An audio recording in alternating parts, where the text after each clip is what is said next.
When the great cannons of Europe began to roar in the summer of 1914, the United States stood as a distant observer, separated by the vast expanse of the Atlantic Ocean, a physical and psychological barrier that seemed to shield Americans from the chaos abroad. The conflict, which pitted the Central Powers of Germany and Austria-Hungary against the Allied powers of Britain, France and Russia, seemed to be a uniquely European affair, one rooted in centuries-old rivalries, secret treaties and imperial ambitions that felt foreign to most Americans.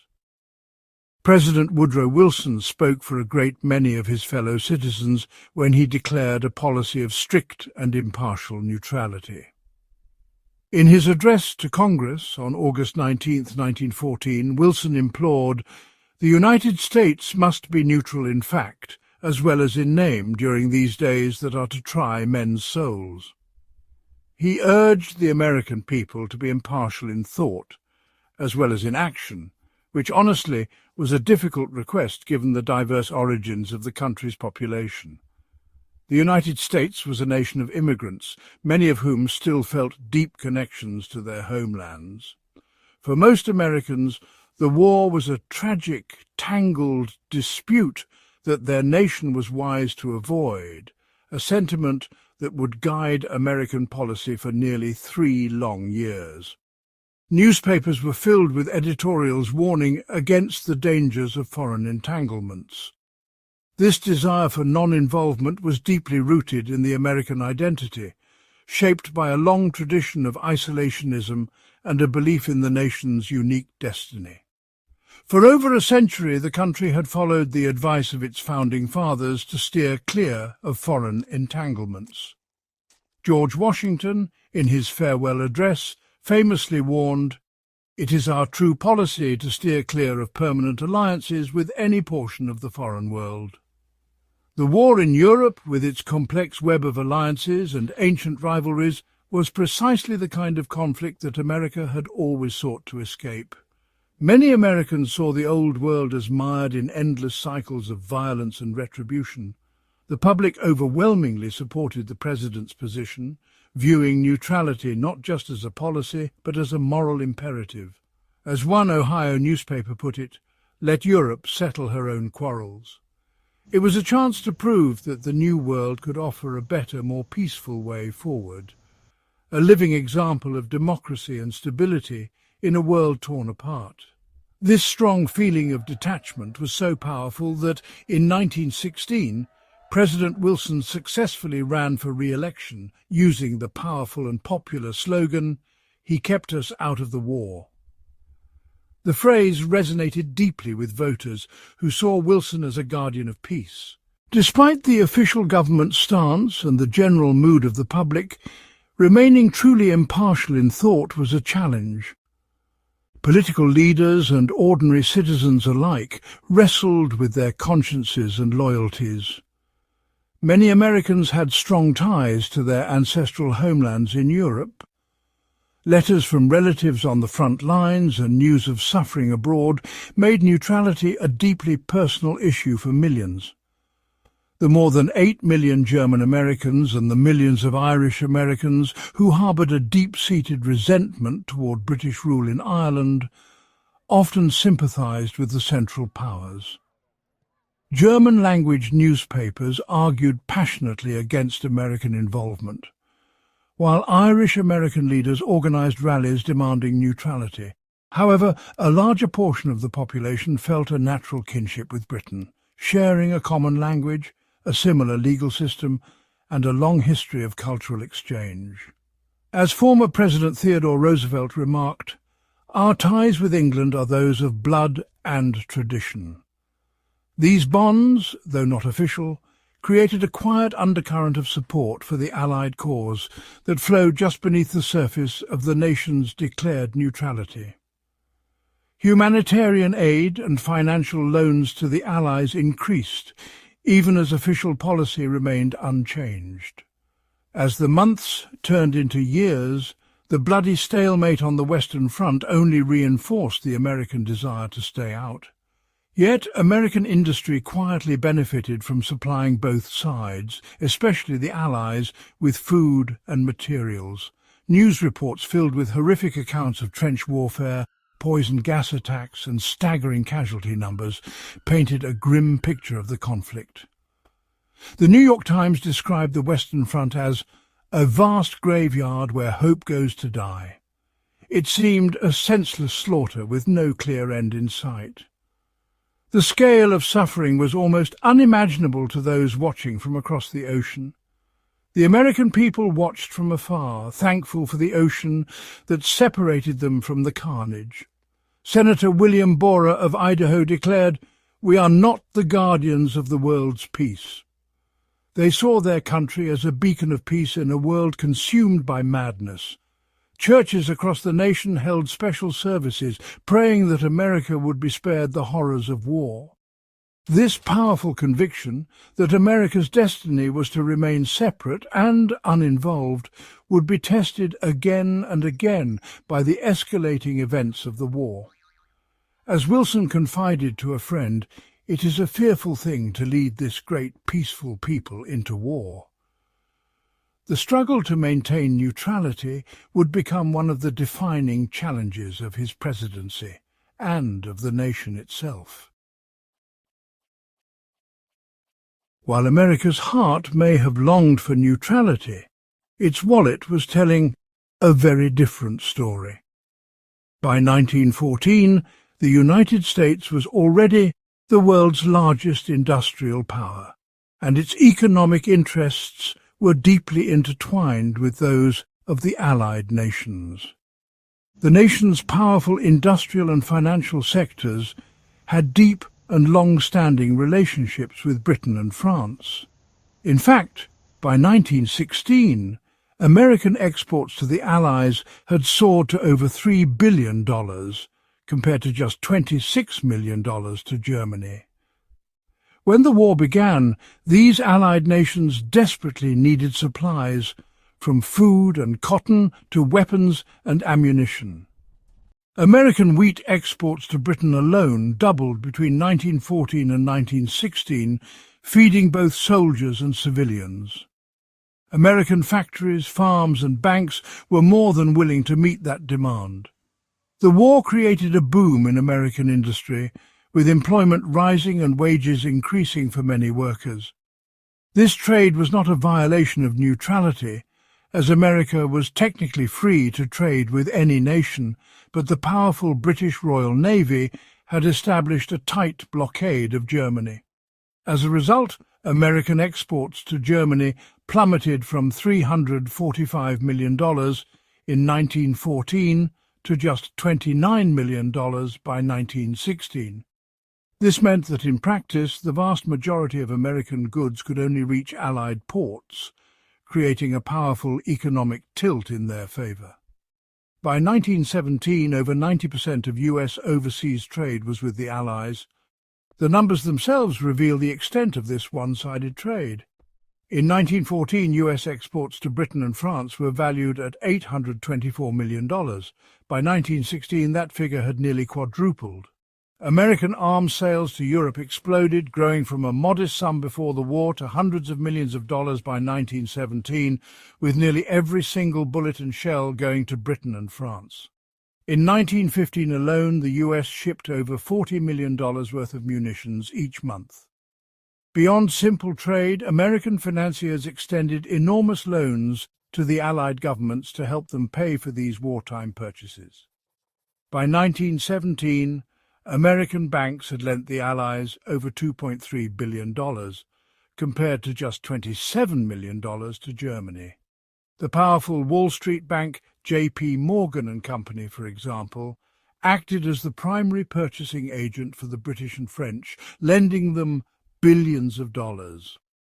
Morgan's offices in New York became a hub for Allied procurement, with hundreds of contracts signed every week.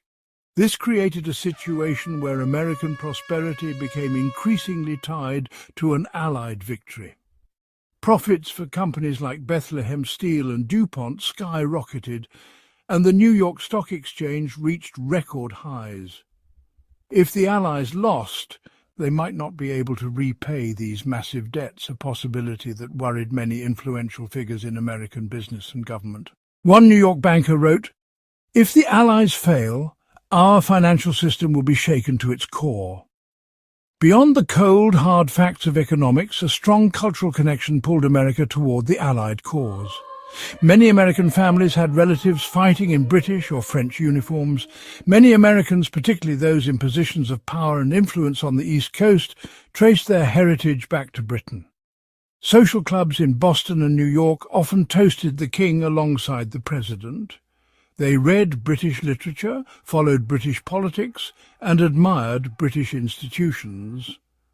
The works of Dickens, Kipling, and Conan Doyle were household staples. France, too, held a special place in the American heart as the nation's first ally during the Revolutionary War. Many Americans remembered Lafayette's role in securing independence, and French culture was celebrated in cities across the country. This shared history and cultural affinity were reinforced by the news reports coming out of Europe. American newspapers often ran stories of Allied heroism and German atrocities, shaping public opinion. Most of the transatlantic telegraph cables were controlled by the British, which meant that the majority of war news reaching American newspapers was filtered through a pro-Allied perspective, often highlighting tales of German aggression and brutality. One American reporter wrote home, "Every day we hear new stories of German attacks on civilians." This combination of economic self-interest and cultural sympathy created a powerful, if unofficial, alliance. American charities raised millions for British and French war relief, and social ties between elites grew ever stronger. While President Wilson spoke of impartiality, the nation's economic engine was fueling the Allied war effort. Ford, for example, supplied over 15,000 trucks to the British Army by 1917. Tens of thousands of young American men felt the pull so strongly that they did not wait for their country to act. They volunteered to fight for the Allied cause. One volunteer, Alan Seeger, wrote, "I have a rendezvous with death at some disputed barricade." They crossed the border to join the Canadian Army, or sailed to France to fly for the famed Lafayette Escadrille. Over 200 Americans served as pilots in France before the US officially entered the war. These actions showed that even as the United States government clung to its official policy of neutrality, the actions and sentiments of many of its people were already deeply entangled in the great struggle overseas. The economic numbers, the cultural bonds and the personal stories all pointed in one direction. America was already, in many ways, on the side of the Allies. The Atlantic Ocean, which had once seemed like a protective barrier, soon became a battleground that brought the war directly to America's doorstep. As the conflict in Europe intensified, the waters teemed with danger, and every voyage across the Atlantic became a gamble with fate. In an effort to break the crushing British naval blockade, Germany unleashed a fearsome new weapon, the U-boat or submarine. These stealthy vessels prowled the seas, hunting for Allied and neutral ships alike. These underwater vessels could strike without warning, and Germany declared the waters around Great Britain a war zone. The U-boats operated in packs, launching surprise attacks that left little chance for escape. They announced that any Allied ship found there would be sunk, and they warned that neutral ships would also be at risk. The line between combatant and civilian blurred, and the ocean became a place of constant peril.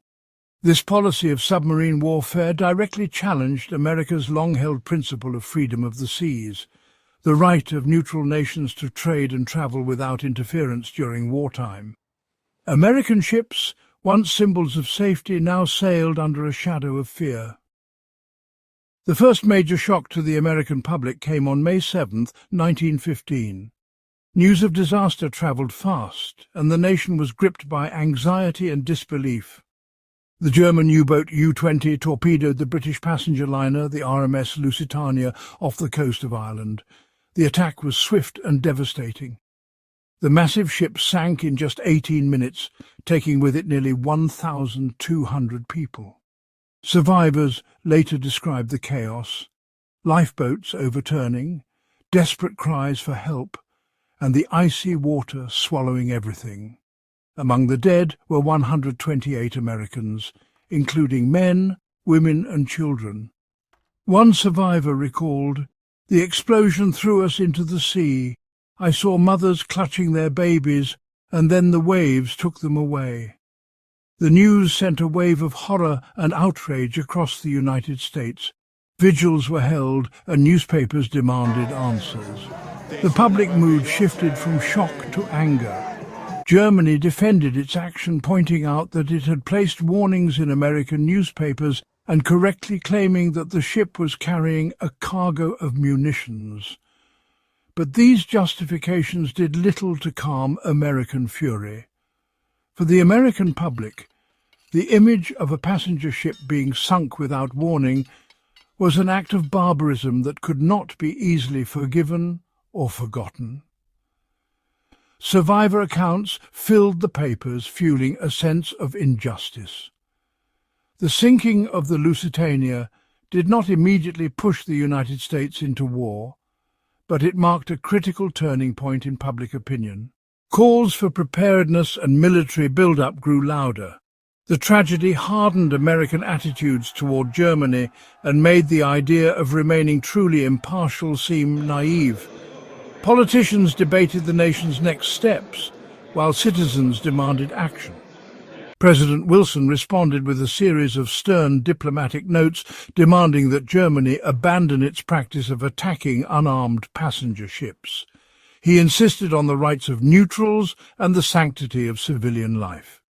The issue was far from resolved, however. Each new attack threatened to tip the balance toward war.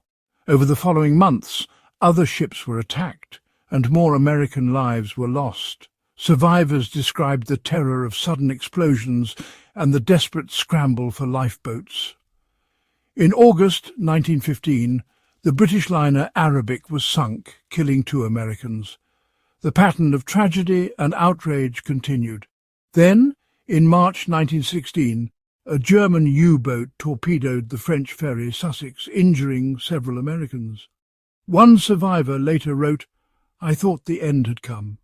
The water was red with blood, and the cries of the wounded haunted me for weeks." The attack on the Sussex prompted an even stronger response from President Wilson. Public pressure mounted, and the administration faced calls for decisive action. He issued an ultimatum to Germany, threatening to break off diplomatic relations if they did not stop their indiscriminate attacks. The world watched as the two nations edged closer to conflict. Fearing that America might finally enter the war, Germany relented. The threat of American intervention forced a temporary change in tactics. In what became known as the Sussex Pledge, the German government promised to alter its naval tactics. The world breathed a sigh of relief, but trust was fragile. They agreed not to sink passenger ships at all, and to only sink merchant ships after ensuring the safety of the crew. For a time the Atlantic grew quieter, but the memory of terror lingered. This pledge temporarily calmed the diplomatic storm and delayed America's entry into the war, but the U-boat menace had planted a deep seed of anger and distrust in the American mind. Survivor stories and the loss of innocent lives continued to shape public opinion. It was a threat that had not gone away, but was merely lurking beneath the waves. The memory of submarine warfare and the fear it inspired would haunt America as the world edged ever closer to total war.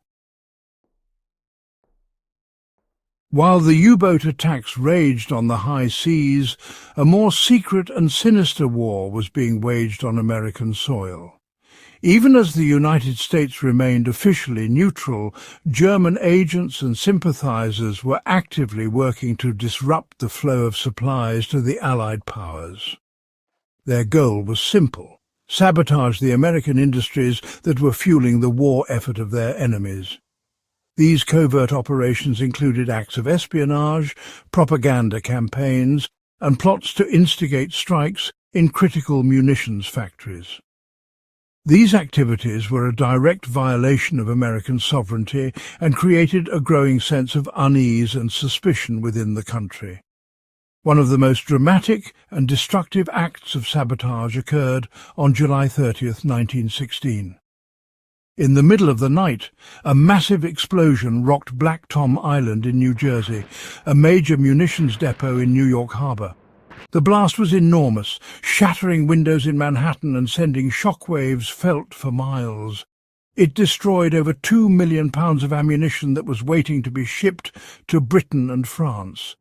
The explosion was so powerful it was equivalent to an earthquake, measuring over 5.0 on the Richter scale.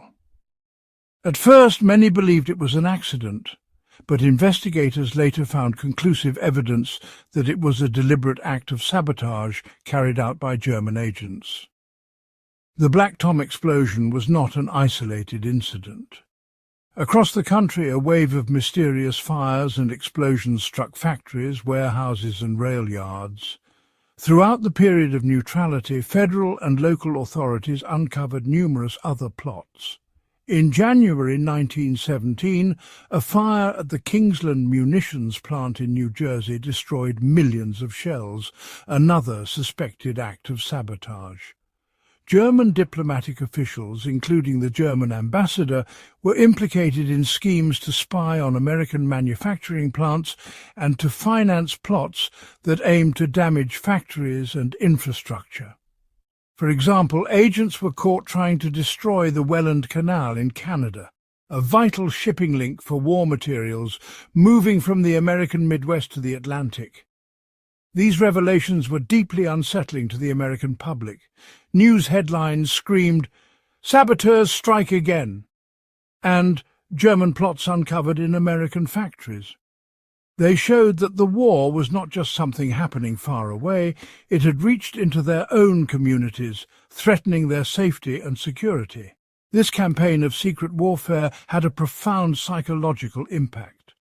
Americans began to see danger everywhere. Strange packages, unfamiliar faces, and even their own neighbours became sources of suspicion.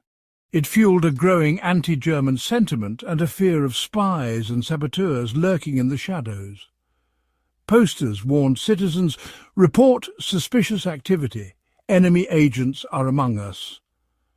The idea of a fifth column of disloyal immigrants and enemy agents took hold in the public imagination, leading to increased suspicion and, in some cases, discrimination against German Americans.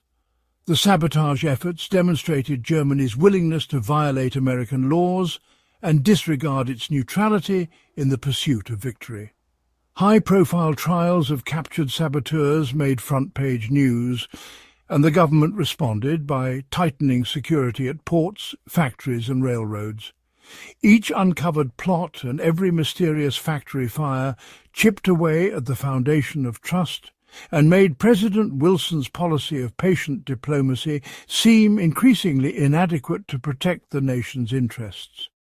In response, Congress passed new laws to strengthen internal security, and the Bureau of Investigation, precursor to the FBI, expanded its efforts to root out enemy agents.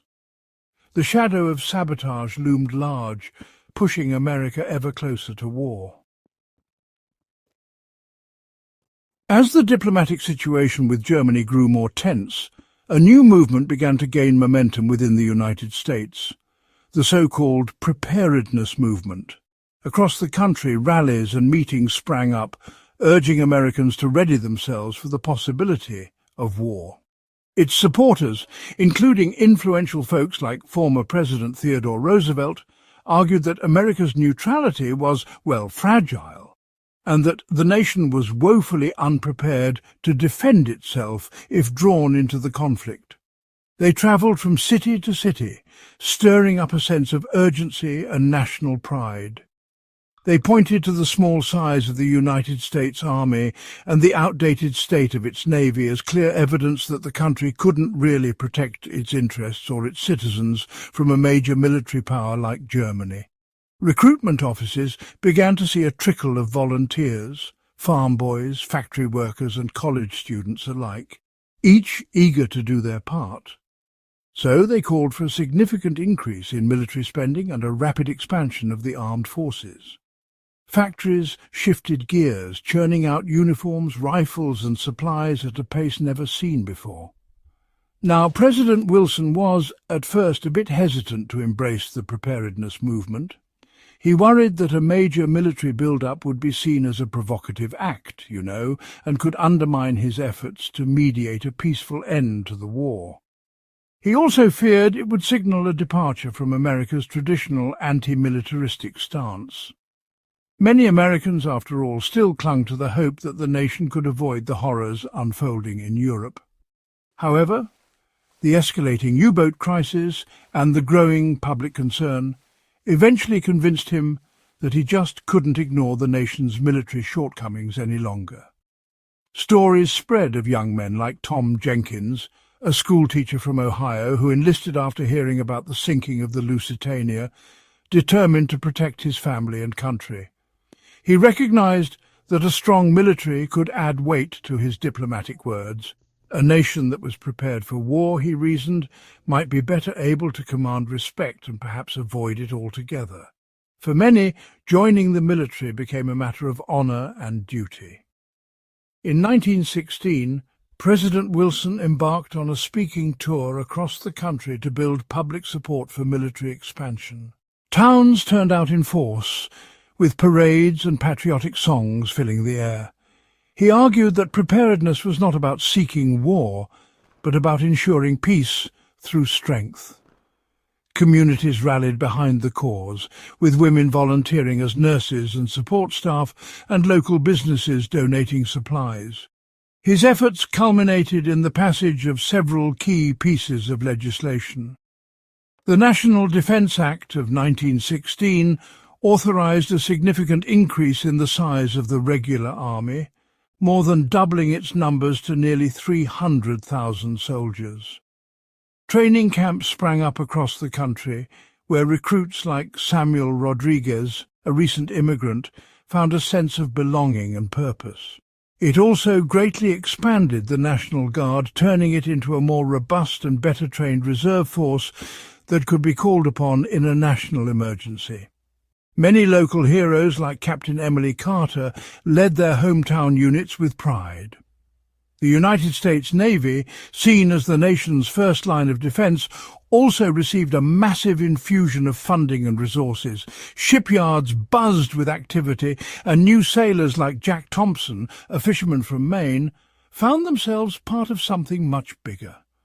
The Naval Act of 1916 launched one of the most ambitious shipbuilding programs in American history.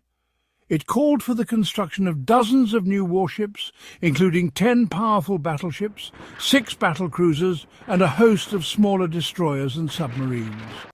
Each launch was a source of pride for the communities that built them. The goal was to build a navy second to none, capable of challenging any fleet on the high seas. Training intensified, and the sense of purpose among the new recruits was palpable.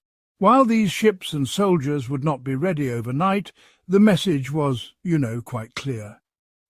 For many, the experience of joining the military was transformative, an adventure, a challenge, and a chance to serve. The United States was no longer content to simply hope for peace.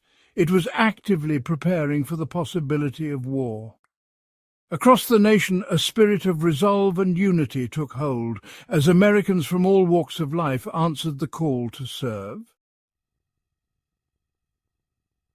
In the early months of 1917, just as tensions were reaching a breaking point, a single secret message exposed the full extent of German hostility toward the United States.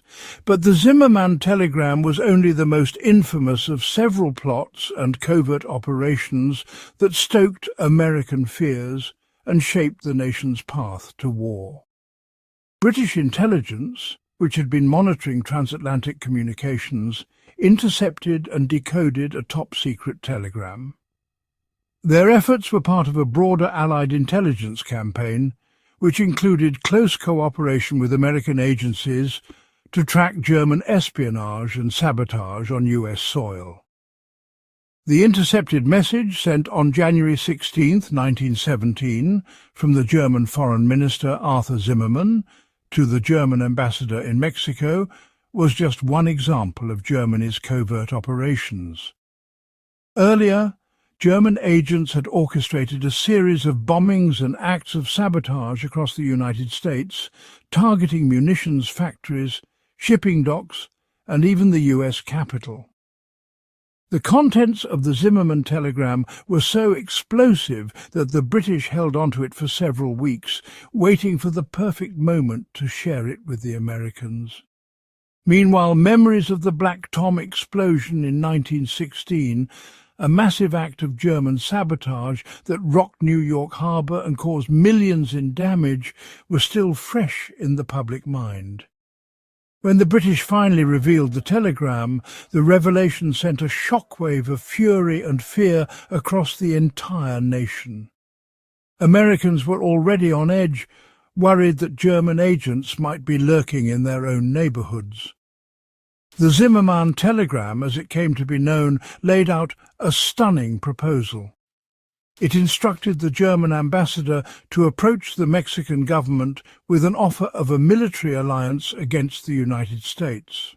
This alliance would only go into effect if the United States decided to enter the war in Europe. In exchange for joining forces with Germany, Mexico was promised generous financial support.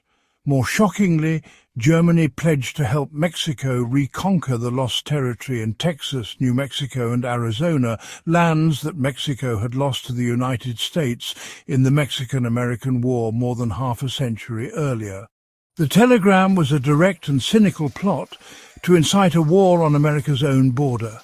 It was not the first time Americans had heard rumours of foreign plots, but this was the most concrete and alarming evidence yet.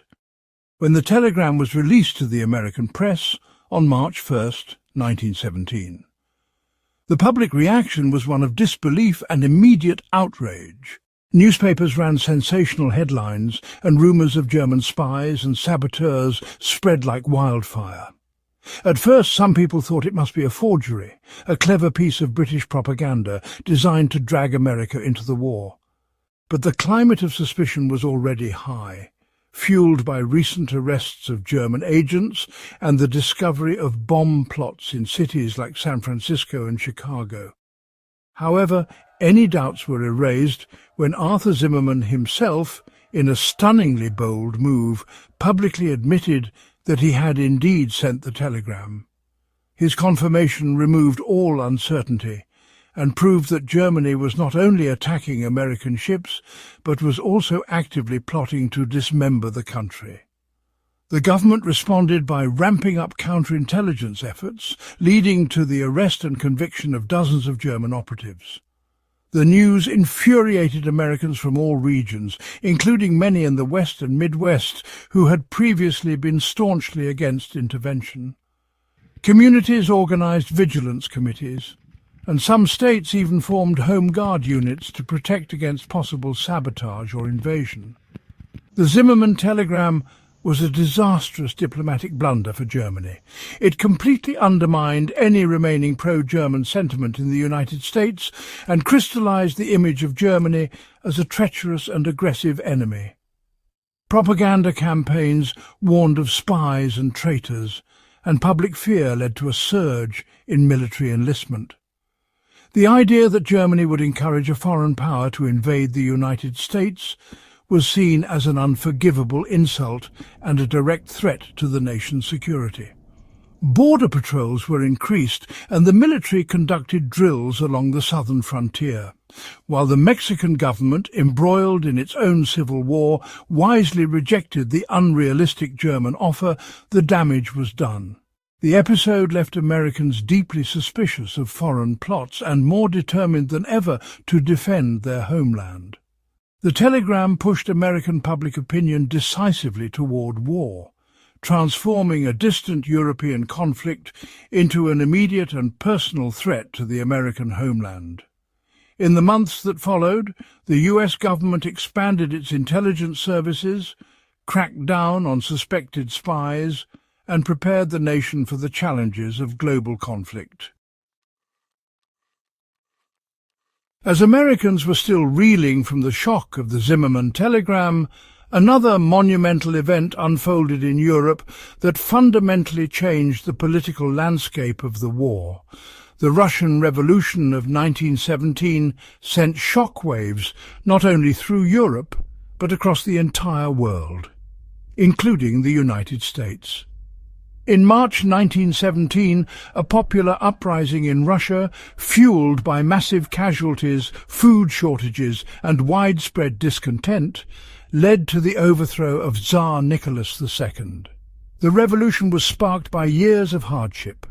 Millions of Russian soldiers had died on the Eastern Front, and the home front was plagued by hunger and unrest. The autocratic rule of the Romanov dynasty, which had lasted for centuries, came to an abrupt and dramatic end. The abdication of the Tsar marked the collapse of one of Europe's oldest monarchies. In its place, a new provisional government was established, one that promised to create a more democratic and liberal republic. For a brief moment, it seemed as if Russia might join the ranks of modern representative governments. This event, the Russian Revolution, had a profound impact on how President Wilson and the American people viewed the Allied cause. News of the Tsar's fall dominated headlines and was the subject of heated debate in Congress and across the nation. For President Wilson, the war had always presented a moral dilemma. He was deeply committed to the idea of democracy, but had struggled with the fact that one of America's key allies was Tsarist Russia, a nation ruled by an absolute monarch and widely seen as an oppressive autocracy. Many American politicians and citizens shared Wilson's concerns. Senator William Borah, for example, questioned whether the United States should support a coalition that included a repressive monarchy. Others, like former President Theodore Roosevelt, argued that the fight against German militarism was paramount, regardless of Russia's government. It was difficult to frame the war as a simple struggle between democratic nations and authoritarian regimes when one of the key allies was a Tsar. This contradiction fueled debate in Congress and in the press, making it harder for Wilson to rally support for intervention.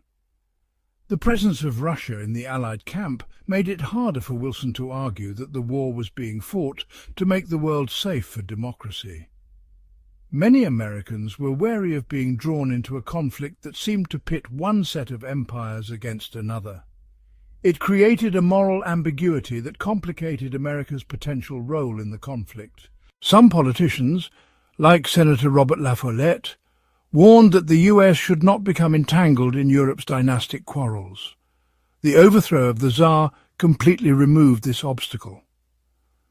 Suddenly, the Allied cause could be recast as a fight for democracy, not just for national interests. With the fall of the Russian monarchy, the Allied powers could now be presented as a league of democratic nations united against the aggressive military autocracies of Central Europe, namely Germany and Austria-Hungary. This shift was not lost on American leaders, who quickly seized on the new narrative. The war could be redefined in the clear, idealistic terms that Wilson preferred. In speeches to Congress and the public, he now emphasized the struggle for self-determination and the defense of free peoples everywhere. It was no longer just a messy European power struggle, it could be framed as a noble crusade. The Russian Revolution gave the Allies a powerful new moral legitimacy. The war was now a fight for the very principles of self-government and liberty that America itself was founded upon. This message resonated deeply with the American public, especially as stories of Russian freedom spread. This new moral clarity was incredibly important for convincing the American public, and Wilson himself, that entering the war was the right thing to do. Politicians who had been on the fence now found it easier to support intervention.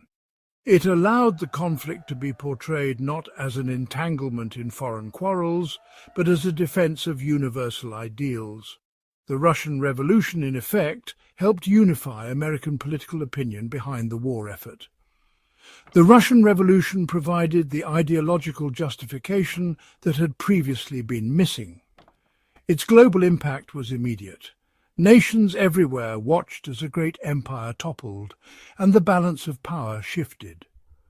Now, if America were to join the fight, it would not be fighting alongside a Tsar, but alongside fellow republics and constitutional monarchies. This was a crucial distinction for many in Congress and the public. This transformation of the Allied coalition into a more uniformly democratic bloc made the decision to go to war far more palatable for a nation that saw itself as the world's leading champion of democracy. The Russian Revolution, in many ways, opened the door for America's entry into World War I, not just as a military power, but as a crusader for democratic ideals on the world stage. While diplomatic and ideological shifts were pushing America closer to war, the decisive actions took place once again on the cold grey waters of the Atlantic.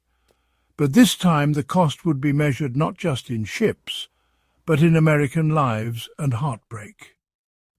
On February 1st, 1917, Germany made a fateful and desperate gamble.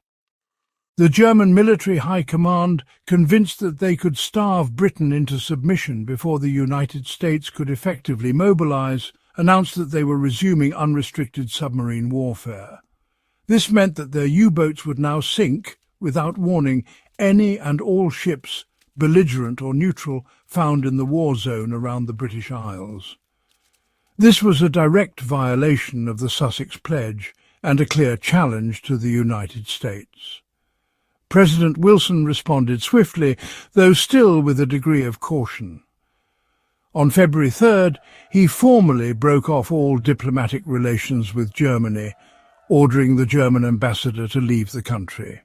However, he stopped short of asking for a declaration of war. Wilson told Congress that he would wait for Germany to commit actual overt acts before he would believe they were serious about their threats. He still held out a slim hope that Germany might back down, or that American ships might somehow avoid being targeted. He even attempted to arm American merchant ships by executive order in March, a move to enable them to defend themselves against U-boat attacks. The wait for these overt acts was not long. The German U-boats began their deadly work with ruthless efficiency. Throughout February and March, the news was filled with reports of sunken ships. Headlines screamed, "American lives lost at sea," and "neutral ships no longer safe." Then, in mid-March, the crisis escalated dramatically. In the span of just a few days, German submarines sank 3 American merchant ships without warning. The sinking of the United States cargo ship Vigilancia on March 16th was particularly devastating, as 15 American crew members lost their lives. Letters from the families of the Vigilancia's crew poured into Washington, pleading for justice and mourning their loved ones. One mother wrote, "My son sailed for peace, not for war. Now the sea keeps him, and my heart is broken." These were the undeniable, hostile acts that Wilson had been waiting for. Telegrams from ship captains described the terror of sudden attack and the desperate scramble for lifeboats. The attacks were a clear demonstration that Germany was waging war on American commerce and American lives. Newspapers published the names and faces of the lost, and editorials demanded action. How many more must die before America answers? The sinking of these American ships was the final, irrefutable proof that diplomacy had failed. There was no longer any room for negotiation or debate. In Congress, heated arguments erupted. Some representatives pleaded for restraint. reading aloud letters from pacifist constituents. Others thundered, "The blood of our sailors cries out for justice." Germany had chosen its course, and that course led directly to a confrontation with the United States. Across the nation, public mourning turned to outrage. In New York, a crowd gathered at the docks, holding candles and reading aloud the names of the lost. In Boston, a widow's voice trembled as she addressed a rally. "My husband was not a soldier, but he died for his country. Let us not let his sacrifice be in vain." The theoretical arguments about freedom of the seas had been replaced by the grim reality of American bodies lost to the Atlantic. A letter published in the New York Times read, "We have wept enough, now we must act." Public outrage reached a fever pitch, and the calls for war became deafening. In the halls of Congress, speeches echoed with resolve. "We owe it to the fallen, to the grieving, and to the future of our nation." The last thread of American neutrality had been severed by the torpedoes of the German U-boats. The nation stood at the edge of war, united by loss, anger, and the unyielding demand for justice. With all other options exhausted, and the nation clamouring for action, President Woodrow Wilson knew that the time for a decision had come. Alone in the Oval Office, he wrestled with the gravity of what he was about to ask of the American people and their representatives. The weight of history pressed upon him as he drafted and redrafted his address, searching for words that would both justify and inspire. The relentless submarine attacks, the insult of the Zimmermann telegram, and the new ideological clarity provided by the Russian Revolution had all converged, making war seem not only necessary, but inevitable. Across the country, newspapers blared headlines of outrage and fear, fueling a public mood that oscillated between anxiety and resolve. On the cold, rainy evening of April 2nd, 1917, President Wilson entered the packed chamber of Congress. Outside, citizens huddled in the downpour, straining to catch any word of what was unfolding within. Inside, the air was thick with anticipation and uncertainty. He was there to ask Congress to formally recognize that a state of war had been thrust upon the United States by the actions of the German Empire. The chamber was silent, every eye fixed on the President as he began to speak. In his powerful address, Wilson carefully laid out the case for war. His voice, at times steady and at times quivering with emotion, carried the weight of a nation's hopes and fears. He recounted Germany's history of aggression, focusing on the brutal reality of submarine warfare. Wilson's words painted vivid images of ships torpedoed without warning, of innocent lives lost at sea, and of a world order threatened by lawlessness. He described it as a warfare against mankind and a war against all nations. The rhetorical force of his language was unmistakable. This was not merely a national grievance, but a universal one. He explained that American ships had been sunk and American lives had been lost. The chamber felt the sting of those words, as did the families who had already paid the ultimate price. Neutrality, he declared, was no longer feasible or desirable where the peace of the world is involved, yet even as he spoke the chamber was divided.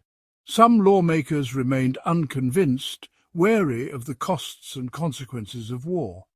He had brought the country to this point reluctantly, he explained, but America could no longer stand by while civilization itself was in peril. Outside, the public was just as divided. Some cheered, others wept, and many simply waited, anxious for what would come next. He framed the decision not as a quest for conquest or dominion, but as a fight for the ultimate peace of the world. His rhetoric soared, appealing to the nation's highest ideals and deepest fears. It was in this speech that Wilson articulated the idealistic vision that would define America's involvement in the conflict. He spoke of a new world order, one founded on justice, liberty, and the rights of all peoples. He famously declared that the world must be made safe for democracy. The phrase echoed through the chamber, stirring both hope and apprehension. It was a call to arms, but also a call to conscience. This powerful phrase elevated the American cause beyond simple self-defense or national interest. It transformed the war into a moral crusade, a struggle to protect the rights of nations large and small, and to ensure that principles of liberty and justice would prevail. The chamber erupted in debate after Wilson's speech. Some lawmakers rose to challenge the president, warning of the dangers and costs of war. Others spoke passionately in support, echoing Wilson's rhetoric and calling for unity. The public, too, was swept up in the moment. Parades and protests broke out across the country as Americans grappled with the enormity of what was at stake. Wilson made it clear that America's quarrel was not with the German people, but with their aggressive, autocratic government. He appealed to the better angels of the nation's nature, urging compassion and understanding even in the face of conflict. He asked Congress to accept the status of a belligerent and to use all of the nation's resources to bring the German government to terms. The debates raged late into the night with impassioned speeches on both sides. 4 days later, on April 6, 1917, the United States Congress answered the President's call. The final votes were cast amid a mix of relief, pride and sombre reflection. The Senate voted overwhelmingly in favour of war, 82-6, followed by the House of Representatives, which passed the war resolution by a vote of 373-50. The news spread rapidly, met with both celebration and dread. The United States had officially entered World War I. Across the nation, bells tolled, flags waved, and families braced for the sacrifices to come. The long and difficult journey from determined neutrality to active participation was finally over. The emotional toll was evident. Some wept for what was lost, others cheered for what might be gained. Driven by a complex mix of economic ties, cultural affinity, national honour and idealistic purpose, the nation that had so desperately wanted to stay out of the fight was now committed to seeing it through to the very end. Wilson's words and the debates they sparked had changed the course of the war and the future of the world itself. As the United States prepared to enter World War I, the battle for hearts and minds was just beginning. Propaganda, carefully crafted messages designed to shape opinions, became a powerful force both in Britain and America. Across newspapers, city streets and movie screens, images and words worked to unite a divided public and galvanize the nation for war. British propaganda had already been hard at work, flooding American media with stories of German atrocities in Belgium and stirring sympathy for the Allied cause. Sensational headlines, gripping illustrations and emotional appeals painted the conflict as a struggle between good and evil. These stories, sometimes exaggerated or unverified, played a crucial role in shifting American sentiment away from neutrality. Once the United States entered the war, the government created the Committee on Public Information, commonly known as the CPI. Led by George Creel, the CPI launched an unprecedented campaign to rally support for the war effort. Posters became a familiar sight in every town and city. Uncle Sam, finger-pointed, demanding, "I want you for us, Army." Lady Liberty, draped in the American flag, urging citizens to buy Liberty bonds. Grim depictions of enemy soldiers, often exaggerated or dehumanized, warned of the dangers posed by the Central Powers. The influence didn't stop at posters. The CPI produced films like The Kaiser, the Beast of Berlin, which depicted German leaders as villains and Americans as heroic defenders of freedom. Community speakers, known as 4-Minute Men, delivered short, impassioned speeches in theatres, schools and churches, urging Americans to support the war, conserve resources, and remain vigilant against spies and dissenters. Propaganda also targeted immigrants and skeptics, urging them to prove their loyalty by buying bonds, volunteering and supporting the troops. Even children were enlisted in the campaign, collecting scrap metal and planting victory gardens, all under the watchful gaze of patriotic slogans. The effect was profound. Public opinion shifted decisively in favour of the war, and dissent was often met with suspicion or outright hostility. Government policy followed suit, with new laws restricting criticism of the war effort and encouraging citizens to report unpatriotic behaviour. Through posters, films and speeches, propaganda helped transform the United States from a hesitant bystander into a nation united, at least on the surface, by a common cause. The power of persuasion, wielded skillfully and relentlessly, became as vital to victory as any weapon on the battlefield. In early 1917, a single telegram would ignite a firestorm of outrage and push America closer to war. The message, sent in secret from Germany's Foreign Minister Arthur Zimmermann to the German ambassador in Mexico, outlined a shocking proposal. If the United States entered the war against Germany, Mexico should join the German side, and, in return, Germany promised to help Mexico reclaim lost territories in Texas, New Mexico and Arizona. But this secret was not safe. British intelligence intercepted the telegram, skillfully breaking the German code. For days, cryptographers worked in shadowy offices, piecing together the message until its meaning was clear. The British government now held a powerful weapon, and a difficult choice. Sharing the telegram with the United States risked revealing their code-breaking abilities, but the stakes were too high to remain silent. In late February, British officials handed the decoded telegram to the American ambassador in London. News of the plot spread quickly to Washington, and President Wilson faced a pivotal decision.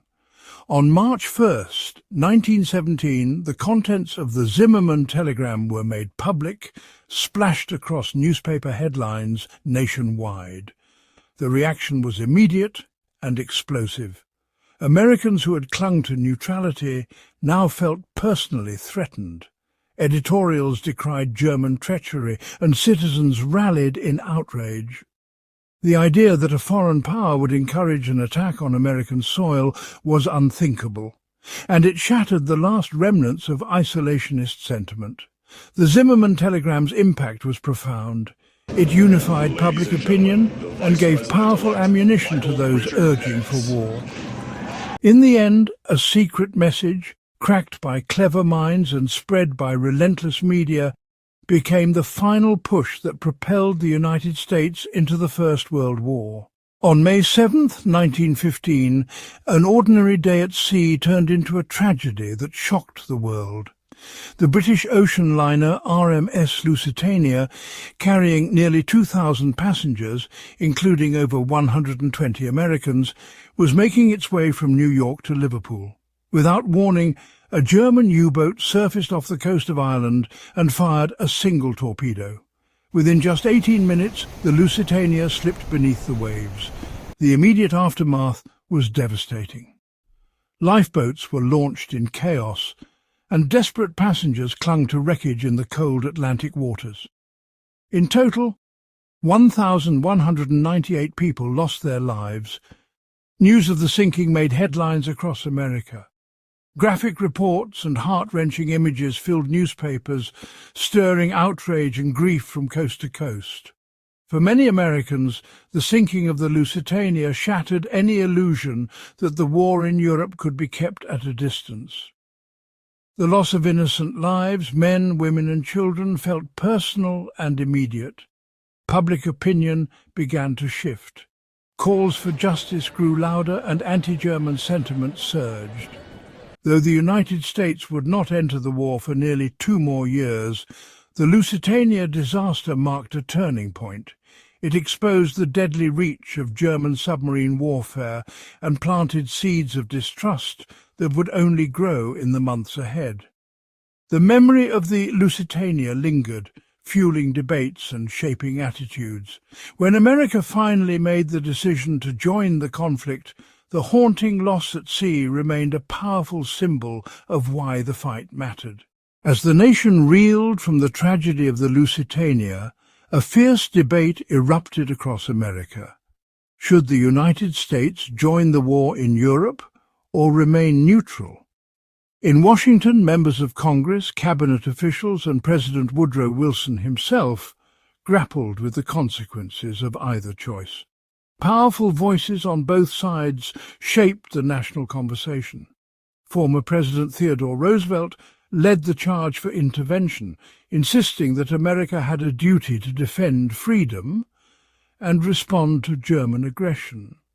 On the other hand, many lawmakers, like Senator Robert La Follette and Representative Jeannette Rankin, cautioned against war, warning that it would bring unnecessary suffering and threaten American democracy. Across the country, newspapers, public speakers, and community leaders echoed these arguments. Some Americans, especially those with ties to Europe, urged immediate action. Others, including pacifists and isolationists, organized rallies and petitions, demanding that the nation stay out of the conflict. Inside Congress, heated debates filled the chambers. Legislative efforts like the National Defense Act expanded the military, while the preparedness movement pushed for greater readiness. Yet every decision was met with passionate opposition, reflecting the deep divisions in American society. In the end, the voices of ordinary citizens mattered as much as those of politicians. Letters flooded Washington, town halls buzzed with discussion, and the nation teetered on the edge of a momentous choice. The question of war had become more than a policy. It was a defining test of American identity and values. When the United States finally entered World War I, the decision sent shockwaves through American society and far beyond. Immediately, the country mobilized on an unprecedented scale. Factories shifted from peacetime to wartime production, churning out weapons, vehicles, and supplies. Millions of men were drafted into the military, while women took on new roles in factories, offices, and even as nurses on the front lines. The war effort touched every household, changing daily life in ways big and small. Politically, the entry into the war expanded the power of the federal government. New agencies managed food, fuel and labour, while the Espionage and Sedition Acts limited civil liberties in the name of national security. Propaganda campaigns encouraged unity but also stoked suspicion and intolerance, especially toward immigrants and dissenters. On the world stage, America's involvement tipped the balance. Fresh troops and resources helped the Allies win the war, and President Wilson emerged as a key figure at the peace table. His vision for a League of Nations promised a new era of international cooperation, although the US Senate would ultimately reject the treaty. The long-term consequences were complex. At home, the war accelerated social change, women's suffrage gained momentum, and the Great Migration saw African Americans move north in search of better opportunities. Yet, the post-war years also brought unrest, labour strikes, racial tensions, and a wave of isolationism. Globally, the map of Europe was redrawn, old empires fell, and new nations emerged, setting the stage for future conflicts. America's entry into World War I marked its arrival as a global power, but it also left the nation grappling with the costs of leadership on the world stage. The decision to go to war had changed America forever, shaping its destiny and the course of the 20th century.